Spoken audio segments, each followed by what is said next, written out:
મેલ મોલાતા ને આપણ રહ્યા હે કાયદા ક્યાં રોકાણા, કાયદા ક્યાં રોકાણા નથી એના ભેદ સમજાણા.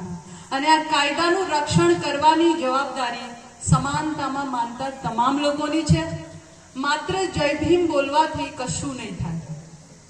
જય ભીમ એક એવી તાકાત છે કે સમાનતામાં માનતા તમામ લોકો એનો સ્વીકાર કરે. અને બાબા સાહેબે બંધારણમાં આપણને જે અધિકાર આપ્યા છે તેને ભણો, વાંચો, અનુસરો અને એ બંધારણમાં જે આપણને અધિકારો અને આઝાદી મળી છે તે લોકો સુધી પહોંચાડો. કારણ કે આ દેશ બંધારણથી ચાલે છે અને જ્યાં સુધી આપણે આપણા અધિકારની વાત કરીશું તો બંધારણની હંમેશા જરૂર પડશે ને પડશે. બીજી વાત કે આપણે આપણા વંશ પરંપરાગત ધંધામાંથી બહાર નીકળવાની જરૂર છે. મા બાપે મજૂરી કરી જરૂરી નથી આપણે એ જ કરીએ. મા બાપે રિક્ષા ચલાવી જરૂરી નથી કે આપણે એ જ કરીએ. આપણે પણ પેપરમાં છપાવા જોઈએ. અત્યારે પણ છપાયું છે ડાંગરવા, બરાબર, પણ ડાંગરમાંથી આઈએએસ પેદા થવા જોઈએ, આઈપીએસ પેદા થવા જોઈએ, પીએસઆઈ પેદા થવા જોઈએ. ત્યાં પેલા બેઠેલા ખાખી વર્દીવાળા બહેનોના માટે જોરદાર તાળીઓ.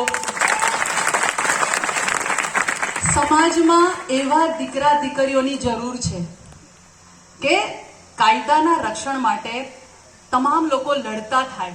જ્યાં પણ અન્યાય, અત્યાચાર કે કોઈ પણ વ્યક્તિ સાથે શોષણ થાય, એ કોઈ પણ ધર્મનું હોય, કોઈ પણ સમાજનું હોય, કોઈ પણ જ્ઞાતિનું હોય, એની સાથે કોઈ પણ પ્રકારનો ભેદભાવ, અત્યાચાર કે અન્યાય ના થવો જોઈએ અને ના સહન કરવો જોઈએ.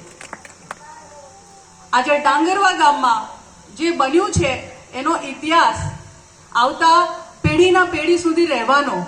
પણ આપણે અહીંયાથી એક શીખ બધાએ લઈને જવાની જરૂર છે કે મોટા મોટા ભાષણો કરી અને પછી એને અહીંયા જ યાહોમ કરીને નથી જવાનું.